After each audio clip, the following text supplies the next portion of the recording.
Hey guys, how are you doing? This is Chris from Deus Ex Machina, and in this series of videos, I wanted to talk about the most inspirational series of books from my youth, the ones that got me into writing.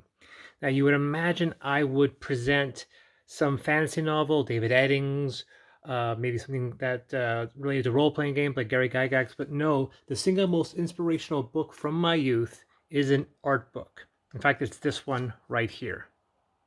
Now, looking at this, you're wondering, wait a second, did you build this yourself? No. This is an attempt when I was a child to try to save this book, which was falling apart.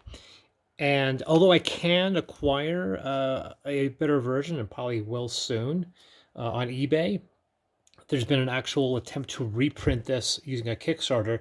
Though I will add that this Kickstarter is nearly over 3 years old and has yet to deliver, so I'm kind of hoping it does.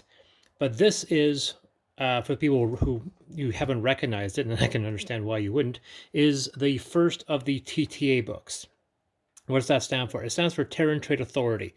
Now, what these were was a series of books created by a guy named Stewart Cowley, and the idea was to grab artwork from the prolific sci-fi artists from the time period and create a story around them. Most of this artwork is very colorful, which is a very signature of that time period between late 60s, 70s, and 80s.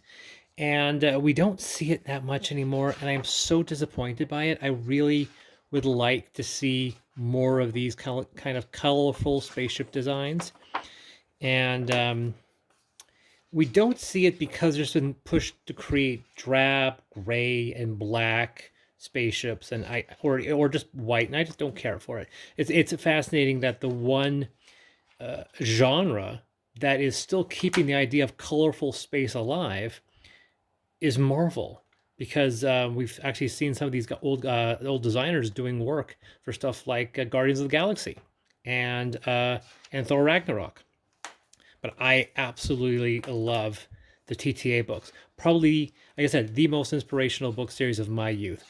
This is actually the first of a series. I'm going to go into a bunch of other artists and other books that inspired me. But you would think it would be a novel series, but it wasn't. It was art books that inspired me. And the TTA books were the most important of that series, of that group.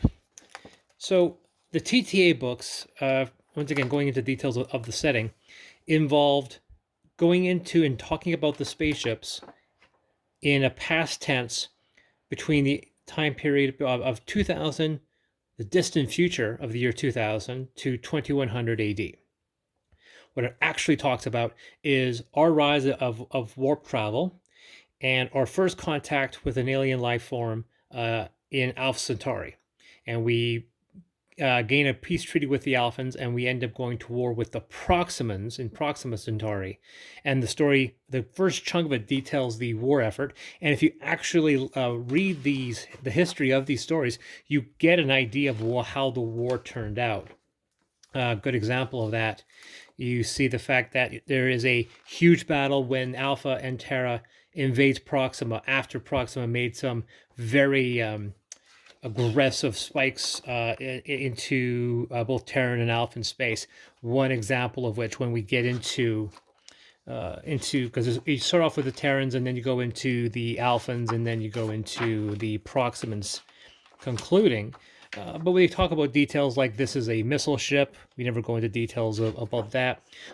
We know that the war basically got to a head with the using of these moray eels, with the Proximans used to decimate with these interstellar ballistic missiles that started the war. And then when there was this big fight when the humans and Alphans took the fight to Proximans, there was this massive ground war, and these other vehicles popped up. It was a very fascinating series, and then the war ended, and then there was this peace that lasted. It continues to last until the day of this of this book's publication, which is like, I don't know, something like 200 or 300 years in the future. In fact, at the beginning of the story, it sets up basically everything that happens, and we see once again this is a acknowledgement. This is the Terran Trade Authority, and it talks about the past tense of 1999. This book was, of course, it was made in 1978.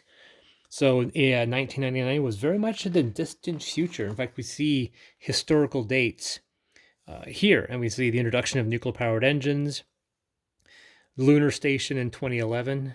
I know you're probably getting depressed here. Work starts on Mars.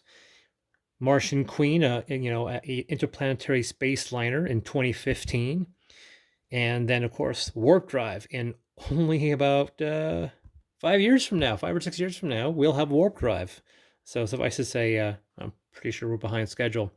And the war starts around 2047, goes all the way to 2060, where we see the invasion of Proxima Centauri, and then the peace treaty in 2068. So this story deals with the ships, several of the ships, not all of them, but most of the ships that were used in the war effort. And you can imagine that's incredibly, it's very visual. You see all these designs by a variety of artists. The vast majority of them are Colin Hay, Tony Roberts, Angus McKee. Angus McKee, for example, was a very popular artist at the time period. If you ever watched the heavy metal movie, the original heavy metal movie, there's one of the animation sequences has a lot of artwork inspired. That's not inspired. It was actually done by Angus. And yeah, some of them are fantastic. I think there might be a Jim Burns in here, but we'll talk about. Oh, there it is, Jim Burns right there. This is a Jim Burns. You could tell it's a Jim Burns because Jim Burns really doesn't like straight lines, and I think it's one of the only ones that Jim Burns has. A lot of Colin Hay, and Bob Lazell, who's also another very, very big artist from that time period. But the thing I love the most, my favorite part of this book, well, actually, well past the war, we see these, this is the war vessels, and then we get to civil and commercial, which I have the space liners, freighters, private star cruisers, but the best part was right after that. Namely, these things. These are the unidentified alien. These are stories about the evidence of ancient and mysterious alien life forms beyond the three in the story: humans, Terrans, and humans, Alphans, and Proximans.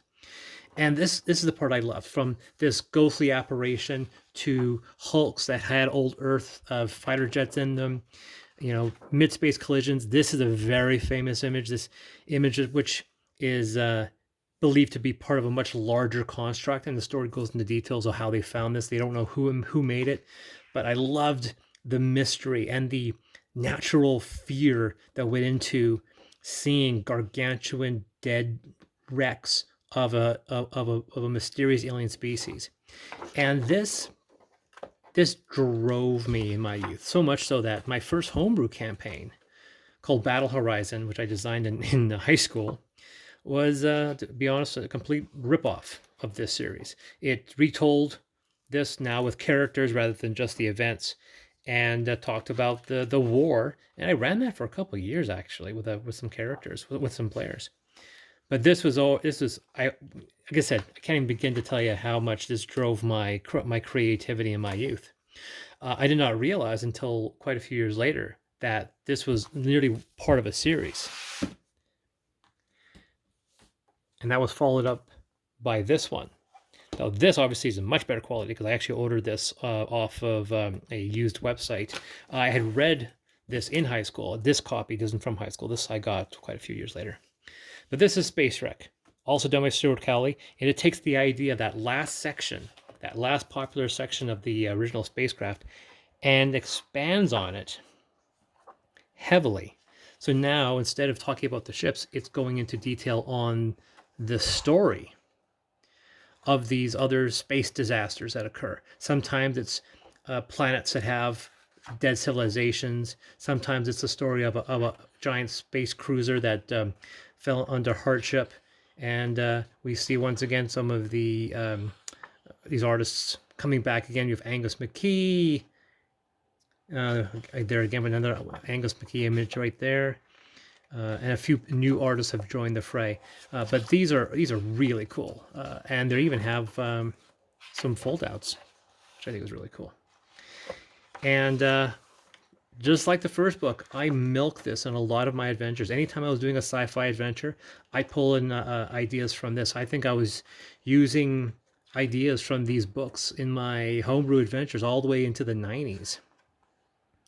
And they're fantastic. And once again, they talk about things in the past tense. If you ever think about some of the cool things we see nowadays with these wikis like the SCP Foundation, where people are writing stories in setting and they're designed to read like kind of drab and dry scientific articles. This one was much more story based, but you notice that there's no dialogue. It's not telling you a story. It's giving you a historical account of something that happened, and I found that fascinating because it told you as if you kind of expected, you lived in this setting, so it didn't need to explain to you, how stuff worked, and it was always fascinating. Like, look at that. That's a fantastic. I mean, I can't even begin to tell you the number of stories that I had based off of these. And this wasn't even it didn't even end with this series. In fact, there's another one called Great Space Battles, which I really want to get a hold of. And I've actually never had that book in my hand. But there's another version that Cowley did, which are smaller, that came in books of 3, and they were they're very hard to find. I had a person lend me them, and they were very cool, but I felt that they kind of lost their magic. The oversized TTA books, which started with Spacecraft, Space Wreck, Great Space Battles, and there's another one called Space Liners. And I guess it would be a bucket list to have all of these together. And if I do, I'll most certainly do another video. But these books drove my youth in ways I cannot begin to explain. And if some of you guys that are in my age bracket, in your mid to late 40s or even in your 50s, you might know these. And if you were a fan of science fiction, you can probably associate why these books were so popular. Now, it also should be noted that the TTA as a franchise it's a very difficult one to control because this artwork was not commissioned for this book. Stewart Cowley does not own the rights to these books. He had the rights to use the artwork for these purposes, and that's it. Which is the reason why reprinting these have been kind of a nightmare, because you basically have to go to all these artists and regain permission to do more work with them. Further than that, though, there was an attempt in mid-2000s, I want to say 2008, 2009, maybe later, where a company had tried to do a role-playing game. They were going to do a reprint of this book and then a role-playing game to accompany it. This one, and it did not do very well, because in situations where they couldn't establish the rights to an illustration, they would do a digital recreation. And digital recreations on airbrush paintings does not look very good.